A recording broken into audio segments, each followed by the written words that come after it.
찬바람 불어오는 계절, 따뜻한 생강차 한 잔이 저절로 생각나지 않으세요? 손에 쥔 따끈한 잔, 코끝에 스미는 알싸한 향기. 아, 정말 몸에 좋겠구나 하고 자연스레 믿게 되죠. 그래서 많은 분들이 생강을 그냥 썰어 끓여 드시거나 마트에서 파는 조청 생강이나 생강청을 달달하게 즐겨 찾으시곤 합니다. 그런데 말입니다. 이렇게 드시는 생강이 오히려 우리 몸을 더 지치게 만들 수도 있다는 사실 혹시 들어보신 적 있으신가요? 생강은 분명 몸을 따뜻하게 하는 귀한 식재료인데 이걸 생으로 먹느냐 아니면 말려 먹느냐에 따라 우리 몸 안에서 하는 역할이 완전히 달라진다는 걸 알고 계셨나요? 마치 장작을 불에 확 던지면 잠깐 활활 타오르지만 수초로 만들면 오랫동안 은근하게 열기를 품는 것과 비슷하죠. 오늘 이 영상에서는 평소에 드시던 생강을 약처럼 만드는 방법, 그리고 반드시 피해야 할 부작용과 각 체질에 맞는 섭취법을 아주 쉽게 알려드릴게요. 저는 30년 가까이 한의원을 운영해온 한의사 한수진입니다. 생강이 우리 몸을 따뜻하게 해주는 고마운 음식이라는 건 이미 많은 분들이 아실 거예요. 하지만 똑같은 생강이라도 어떻게 섭취하느냐에 따라 그 효과가 극과 극으로 달라질 수 있다는 사실 혹시 알고 계셨나요? 어떤 분께는 명약이 될 수 있지만 또 어떤 분께는 오히려 몸을 차갑게 만들 수도 있답니다. 그래서 생강은 그 어떤 식재료보다 먹는 법을 제대로 아는 것이 중요해요. 생강은 본래 맵고 따뜻한 기운을 지녀 우리 몸속 차가운 기운을 몰아내는데 탁월한 능력을 발휘합니다. 특히 아랫배가 차거나 소화가 더뎌 늘 속이 냉한 분들, 손발이 시린 수족냉증으로 고생하시는 분들, 혹은 찬 음식만 먹으면 여지없이 설사를 하거나 배탈이 나는 분들께는 더없이 좋은 친구가 되어주죠. 그런데 한 가지 아주 재미있는 점이 있습니다.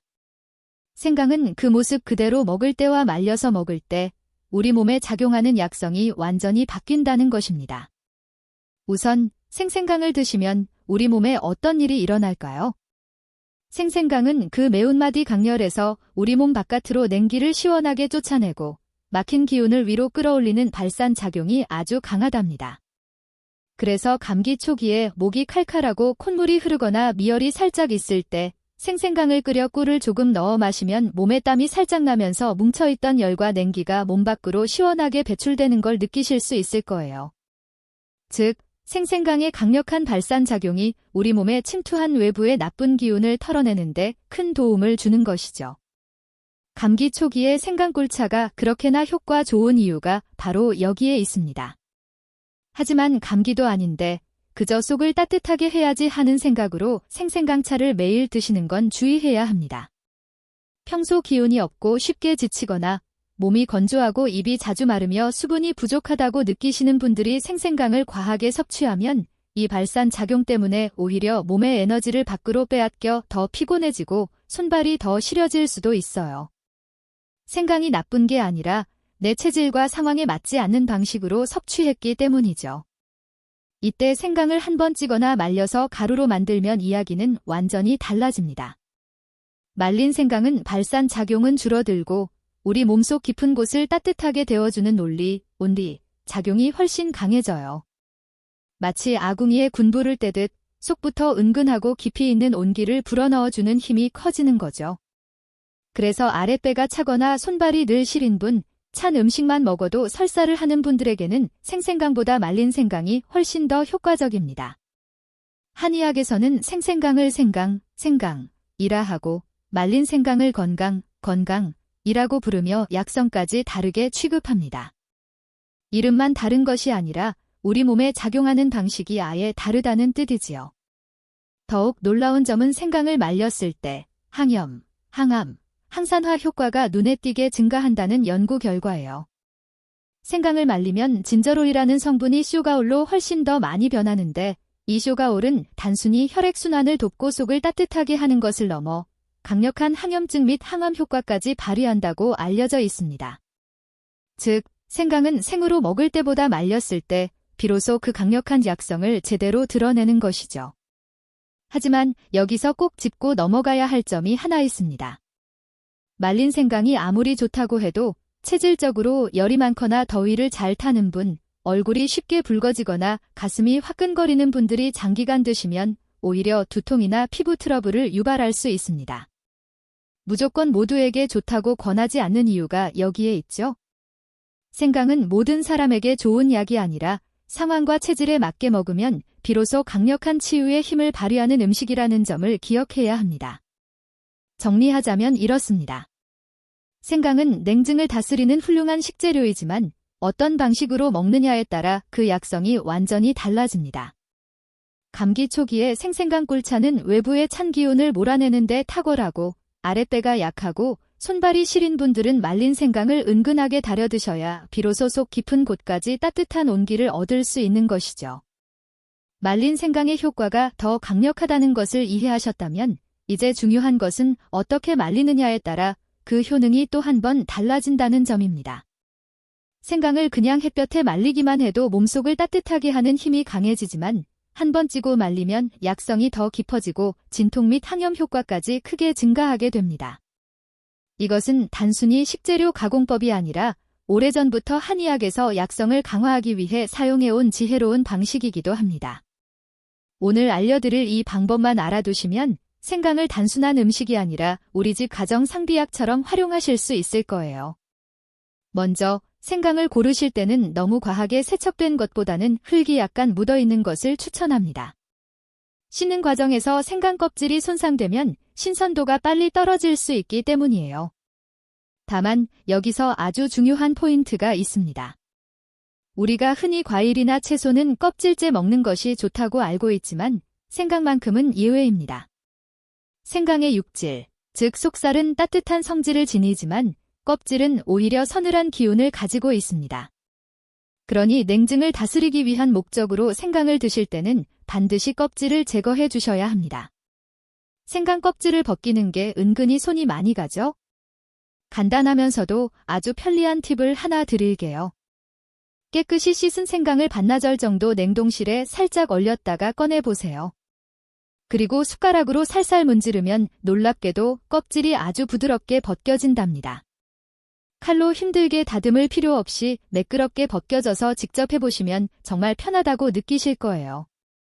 이제 껍질을 제거한 생강은 얇게 슬라이스해 줍니다.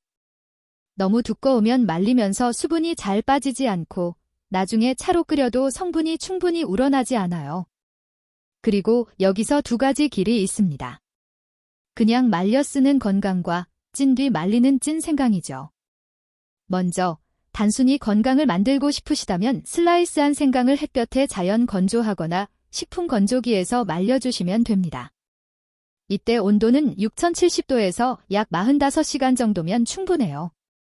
손으로 꺾었을 때 바삭하고 부서질 정도여야 제대로 건조된 것입니다. 이렇게 만든 건생강은 속을 따뜻하게 하고 손발이 찬, 아랫배가 약한 분들이 꾸준히 드시면 효과가 좋습니다. 그런데 생강의 약성을 최대한 끌어올리고 싶으시다면 찐 생강을 선택하시는 것이 좋습니다.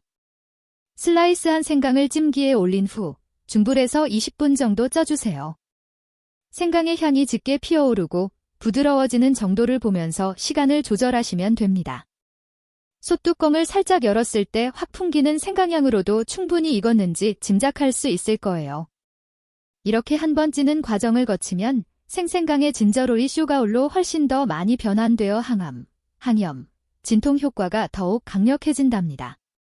찐 생강은 말린 뒤 가루로 만들어도 약성이 그대로 유지되니 일상적으로 활용하기가 훨씬 용이하죠. 찐 생강을 말리는 과정은 건생강과 동일합니다. 통풍이 잘 되는 곳에서 바짝 말리거나 식품 건조기에서 70도 정도로 4시간에서 6시간 정도 건조해주세요. 완전히 바짝 말린 것을 확인하셨다면 밀폐 용기에 담아 실온 보관이 가능합니다. 여기서 한 단계 더 나아가고 싶으시다면 잘 말린 찐 생강을 믹서에 곱게 갈아 찐 생강 가루로 만들어 보세요. 이 가루는 차로 마시는 것은 물론 요리에 한 스푼씩 넣거나 따뜻한 물에 타서 편하게 드실 수 있습니다. 설탕이나 꿀에 재워 보관하는 생강청과 달리 부패 걱정이 적고 보관이 훨씬 용이해서 말 그대로 우리 집 상비약처럼 활용하기 정말 좋답니다. 이제 중요한 것은 얼마나, 언제, 어떻게 먹느냐겠죠? 찐 생강가루를 차로 드실 때는 티스푼으로 한 스푼 정도, 너무 진하게 타지 마시고 따뜻한 물에 천천히 우러나도록 저어서 드시면 충분합니다. 만약 거칠게 갈린 가루라면 다시 배 보자기에 넣어 끓여 드셔도 좋고 꿀과 함께 혼합하여 따뜻한 물에 한두 스푼 풀어 마셔도 좋습니다. 당뇨가 없다면 꿀은 생강의 매운맛을 부드럽게 하고 자극을 줄여주며 온열 효과까지 상승시켜 더욱 좋은 궁합이 됩니다. 그리고 마시는 시간대도 매우 중요합니다. 생강은 우리 몸의 기운을 위로 끌어올려주는 성질이 있으니 아침이나 오전에 드시는 것이 가장 효과적입니다. 하루를 시작하는 활기찬 기운과 맞물려 혈액순환과 체온 상승 효과가 극대화될 수 있기 때문이죠. 반대로 늦은 밤에는 몸이 휴식을 취하고 기운을 가라앉혀야 할 시간이므로 생강 섭취는 피하는 것이 좋습니다. 마지막으로 생강차를 드실 때 반드시 주의해야 할 점이 있습니다. 절대 곰팡이가 핀 생강은 일부만 도려내고 사용하지 마세요. 생강에 곰팡이가 생기면 사프롤이라는 발암성 물질이 생성될 수 있습니다. 아주 작은 부분이라도 보인다면 아깝지만 미련 없이 버리셔야 합니다. 우리의 건강을 지키는 가장 기본적인 원칙이죠. 또한 생강은 약성이 강해 평소 열이 많은 체질이거나 급성 염증 질환, 급성위염, 식도염, 편도선염 등을 앓고 있는 분, 그리고 임산부에게는 장기적인 섭취를 권하지 않습니다. 내 몸 상태를 살피는 지혜가 필요합니다. 이처럼 생강은 어떻게 먹느냐에 따라 약성이 달라지고 올바르게 준비해두면 집에서 언제든 필요한 순간마다 꺼내 쓸 수 있는 자연 약재가 됩니다. 특히 수족냉증, 만성복통, 찬 기운으로 인한 통증이 있는 분들은 오늘 말씀드린 방법으로 말린 생강이나 찐 생강 가루를 꾸준히 드셔보시면 몸속 깊은 곳에서부터 올라오는 따뜻함을 경험하실 수 있을 것입니다. 생강은 분명히 우리 몸을 따뜻하게 만드는 좋은 식재료이지만 모든 분들이 똑같은 방식으로 드셔서는 안 됩니다. 실제로 수족냉증이 있는 많은 분들이 속을 따뜻하게 해야지 하는 마음으로 생생강차를 매일 마셨다가 오히려 더 피곤해지거나 손발이 더 시려졌다고 말씀하시는 경우가 많습니다. 생강이 체질에 맞지 않아서가 아니라 생강을 잘못된 방식으로 섭취했기 때문인데요. 여기에는 누구나 쉽게 빠지는 몇 가지 함정이 있습니다. 예를 들어 손발이 늘 차갑고 속이 냉한 60대 여성분이 있었습니다. 감기 예방도 할 겸 몸을 데우고 싶다는 마음에 생강을 얇게 썰어 꿀에 재운 뒤 하루에 2~3잔씩 꾸준히 드셨죠. 그런데 몇 주가 지나면서 속은 더 서늘해지고 얼굴은 달아오르는데 손발은 여전히 차갑다고 하소연하셨습니다. 오히려 예전보다 피곤함이 더 심해지고 식욕도 떨어지는 느낌이 들었다고 해요. 왜 이런 현상이 생겼을까요? 이분의 문제는 생강 자체가 아니라 섭취 방식에 있었습니다. 만성적인 냉증과 기력 저하가 있는 분에게 생생강 꿀청은 발산작용을 과도하게 자극하여 순간적으로 열은 오르지만 몸의 에너지를 밖으로 빼앗기는 상황을 만들어버린 것입니다. 겉은 뜨거워지는데 속은 더 냉해지는 현상이죠. 이러한 경우에는 생강을 말리거나 한 번 찐 후 올리 작용이 강화된 상태로 섭취해야 합니다. 즉, 말린 생강 또는 찐 생강 가루가 훨씬 더 맞는 방식이었던 거죠. 반대로 감기나 외부 찬바람에 민감하여 목이 칼칼하고 콧물이 나기 시작하는 경우라면 생생강에 꿀을 넣어 차로 드시는 것이 좋습니다. 생생강은 발산작용이 강해 몸 바깥으로 냉기와 병균을 밀어내는 탁월한 효과가 있기 때문이죠. 하지만 손발이 차갑고 아랫배가 냉하며 찬 음식만 먹어도 복통이나 설사를 하는 분, 또는 만성적인 관절 통증을 겪는 분이라면 생강을 생으로 먹기보다 말린 생강이나 찐 생강 가루를 은근하게 끓인 차로 드시는 것이 훨씬 더 효과적입니다. 이 방식은 속을 데우고 혈액순환을 촉진해 근본적인 냉기를 다스리는 데 도움이 됩니다. 다만 위장이 약해 음식을 먹기만 해도 속이 불편하거나 입이 잘 마르고 진액이 부족한 분들은 생강을 과하게 드시면 오히려 자극이 되어 피로감과 건조감을 악화시킬 수 있으므로 주의가 필요합니다.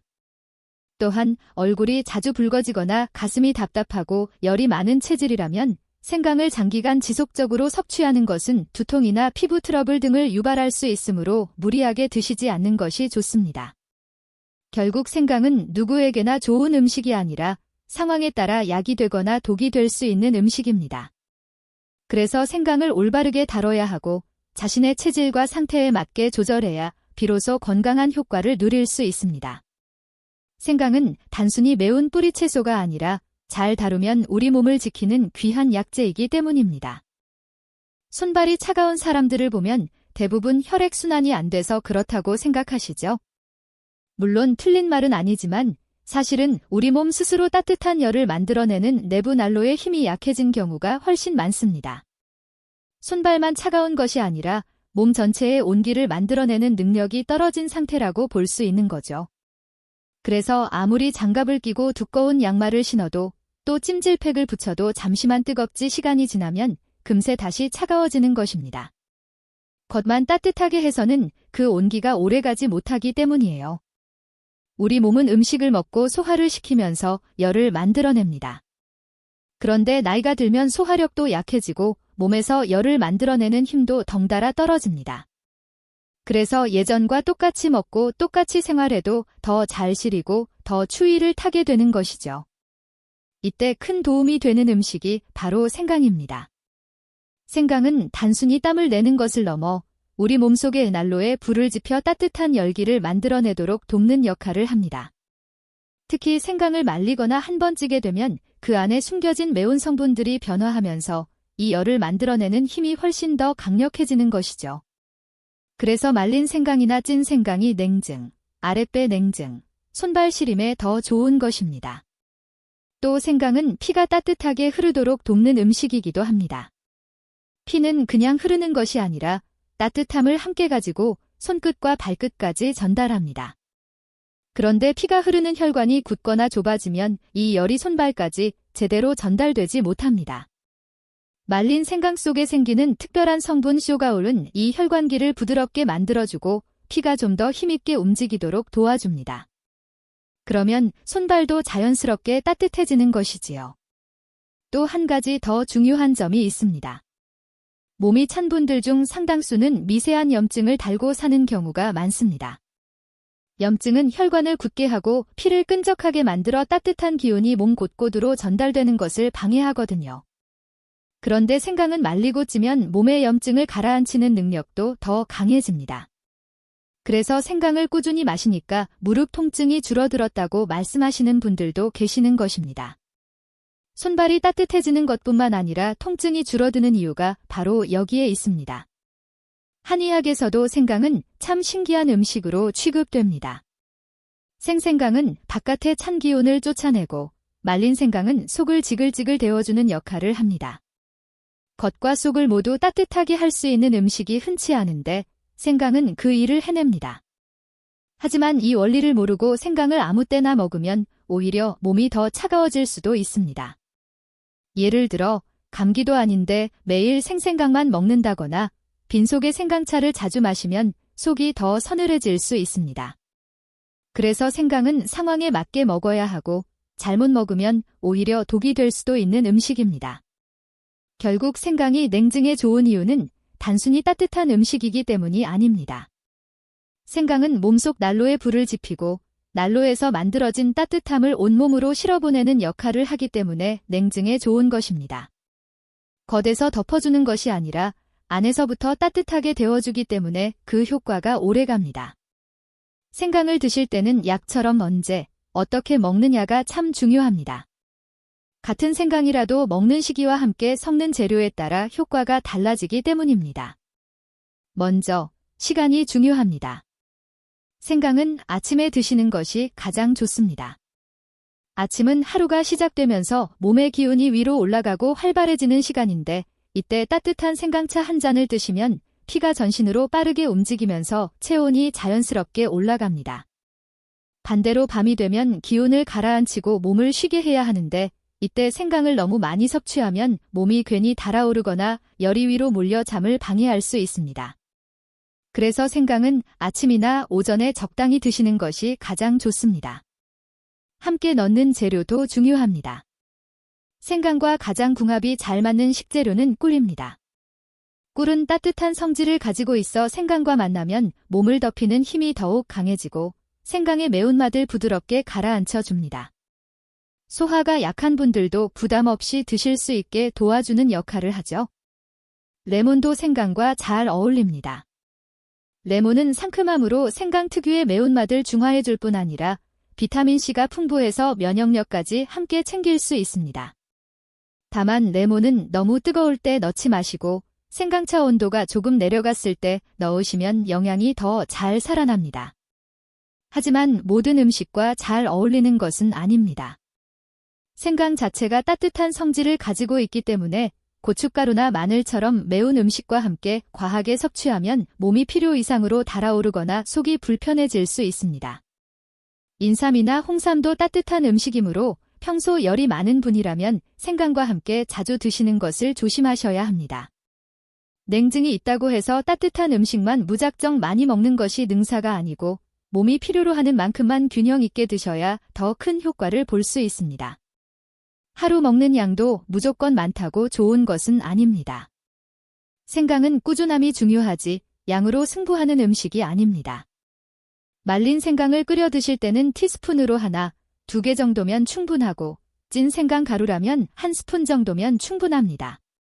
이 정도만 꾸준히 유지해도 몸은 시간이 지나면서 서서히 따뜻해지는 힘을 회복합니다. 그리고 빈속에 드시는 것보다 식사 후 따뜻한 물과 함께 드시면 위장에 부담이 덜합니다. 이렇게 작은 습관만 지키셔도 생강은 우리 몸에서 자연스럽게 힘을 발휘해 줍니다. 정리하자면 생강은 아침에 먹으면 좋고 꿀이나 레몬과 함께 드시면 더 효과적이며 매운 음식이나 홍삼과 과하게 섭취하면 오히려 불편해질 수 있습니다.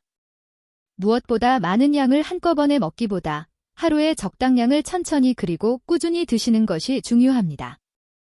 그렇게 드시면 생강은 손발이 시리던 몸을 편안하게 데워주고 여러분의 하루를 조금 더 활기차게 만들어주는 든든한 동반자가 되어줄 것입니다. 생각해보면 우리는 평생 몸을 위해 참 많은 것들을 해왔습니다.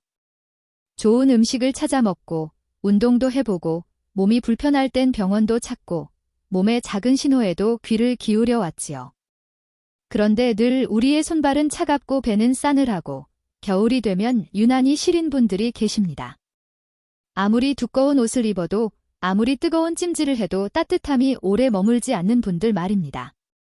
그분들에게 생강은 단순한 음식이 아니라 몸의 속난로에 불을 지피는 작은 불씨가 될 수 있습니다.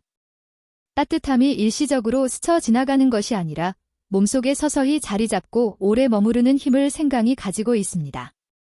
그 힘은 거창한 것이 아니라 매일 조금씩 꾸준히 지켜나가는 작은 습관에서 시작됩니다. 생강차 한 잔이 그저 차 한 잔이 아니라 내 안에 있는 난로를 지켜주는 마음가짐이 되는 셈입니다. 손발이 시릴 때마다 우리는 몸이 우리를 힘들게 한다고 느끼곤 합니다. 하지만 사실 몸은 문제를 드러내는 것이 아니라 도와달라고 우리에게 말을 걸고 있는 것입니다. 몸이 차다고 말할 때 우리는 생강 한 조각으로 대답할 수 있습니다. 급하게, 많이, 억지로가 아니라 매일 작은 마음으로 보답하듯이요. 여러분의 몸은 그 작은 정성을 분명히 알아차릴 것입니다. 혹시 오늘 이야기 들으시면서 그동안 생강을 잘못 먹고 있었구나 하고 느끼셨나요? 그렇다면 괜찮습니다. 지금부터 바로잡으면 됩니다. 음식은 약과 달라서 늦게 시작해도 충분합니다. 오히려 천천히 부담 없이 시작하는 것이 더 오래 갑니다. 오늘 배운 대로 아침에 따뜻한 생강차 한 잔을 만들어 드셔보세요. 꿀을 살짝 넣어도 좋고 레몬을 향처럼 올려도 좋습니다. 몸이 따뜻해지는 시간을 스스로에게 선물해 보시기 바랍니다. 여러분이 보내는 그 따뜻한 정성은 반드시 몸이 기억합니다. 그리고 여러분께 한 가지 부탁을 드립니다. 이 작은 건강 습관을 더 많은 분들이 알게 되었으면 좋겠습니다. 여러분이 보내주시는 소중한 응원은 제가 앞으로도 더 좋은 건강 이야기를 연구하고 나누는 데 큰 힘이 됩니다.